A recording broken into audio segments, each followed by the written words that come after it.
बिस्मिल्लाहिर्रहमानिर्रहीम, अस्सलाम वालेकुम। मैं हूँ मूना नाज। ईद के आते ही हम ख़वातीन का काम बढ़ जाता है।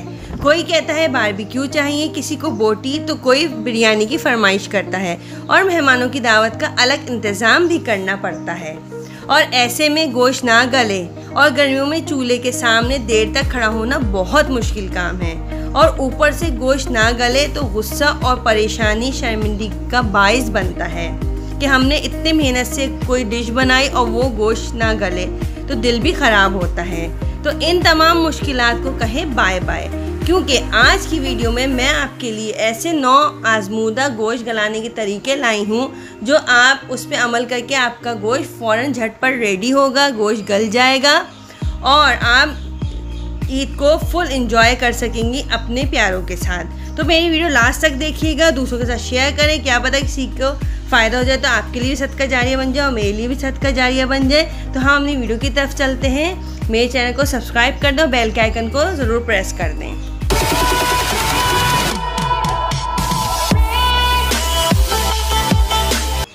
नंबर 1, कच्चा पपीता हम बचपन से सुनते चले आ रहे हैं और ये बहुत ज़्यादा फ़ायदेमंद है। गोश्त गलाने का बहुत पुराना एक तरीका है।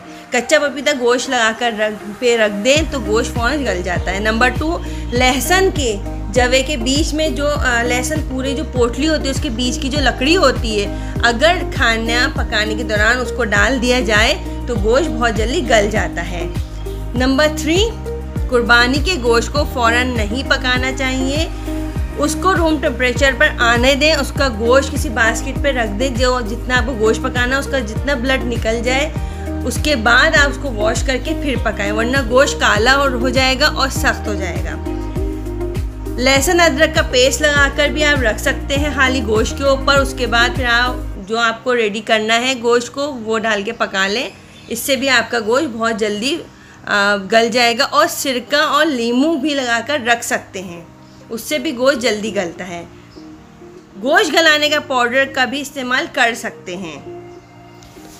अब नंबर 6 पे बहुत इंटरेस्टिंग चीज़ है, अनानास का रस। अनानास का रस गोश्त को गलाता भी है और इसको जूसी बनाता है और बहुत इसका जायका दुबाला करता है। अनानास का रस भी आप लगा सकते हैं गोश्त के ऊपर। नंबर 7, सेब का जूस। शर्त है कि सेब का जूस फ्रेश हो, ये भी गोश्त को जल्दी गला देता है और जायका भी लजीज कर देता है। नंबर 8, बेकिंग पाउडर, जो हम उसको आप गोश्त के ऊपर छिड़क दें और थोड़ी देर छोड़ दें, उससे भी आपका गोश्त गल जाएगा। नंबर 9 और लास्ट, नींबू के छिलके। आजकल नींबू का सीज़न भी है, नींबू जब भी घर में आए उनको अच्छे से वॉश करके उसके जो छिलके होते हैं फेंकने के बजाय उसको ड्राई करें। ड्राई करने का उसका पाउडर बनाएं और जब गोश्त पका रहे हो तो वो पाउडर भी गोश्त में मिला दें, तो आपका जायका भी दुबाला होगा और गोश्त भी बहुत जल्दी गल जाएगा। ये थी आज की मैंने आपको आजमूदा तरीके बताए हैं गोश्त के, जो बहुत जल्दी आपका गोश्त गलाएगा और आपको मुश्किलात से बचाएगा। तो मुझे कमेंट करके ज़रूर बताएं और नेक्स्ट वीडियो तक के लिए अल्लाह हाफ़िज़।